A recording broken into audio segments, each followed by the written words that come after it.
అమెరికాలో రాత్రికి రాత్రే చాలా మంది వీసాస్ క్యాన్సిల్ చేశారట.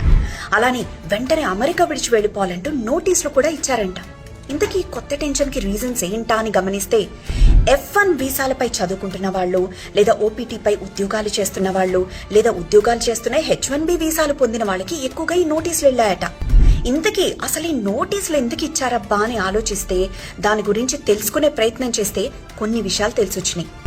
ఇంతకుముందు ట్రాఫిక్ రూల్స్ పాటించకపోయినా, అంటే ఎప్పుడో 2-3 years బ్యాక్ చలాన్స్ వచ్చినా, లేకపోతే ఎప్పుడన్నా ఏదైనా స్టోర్లో పనిచేస్తూ చిన్న వాళ్ళకి మద్యం అమ్మినా, సిగరెట్లు ఇచ్చినా, లేకపోతే వాళ్లే మాదక ద్రవ్యాలు యూజ్ చేసినా, ఇంకా విచిత్రంగా చెప్పాలంటే వైఫ్ అండ్ హస్బెండ్ మధ్య గొడవలున్నా సరే వీసాలు క్యాన్సిల్ చేస్తున్నారట.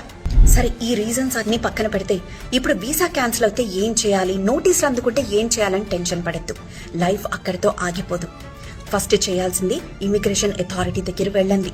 ఎందుకంటే వాళ్ళకి రూల్స్ అండ్ రెగ్యులేషన్స్ తెలుసుంటాయి కాబట్టి ఈ నోటీసులపై ఎలా ముందుకు వెళ్ళాలి, ఎలా స్పందించాలన్న దానిపై వాళ్ళకు ఒక అవగాహన ఉంటుంది. సో మీకు కూడా సలహాలు సూచనలు ఇస్తారు కాబట్టి do follow them. And second thing, Telugu associations చాలా అద్భుతంగా పనిచేస్తున్నాయి, చాలా హెల్ప్ఫుల్. సో ఇలా నోటీసులు అందుకున్నారా, వెంటనే వాళ్ళని వెళ్ళి అప్రోచ్ అవ్వండి. ఏదో ఒక సాయం వాళ్ళు ఖచ్చితంగా చేస్తారు. మరొక ఇంపార్టెంట్ విషయం,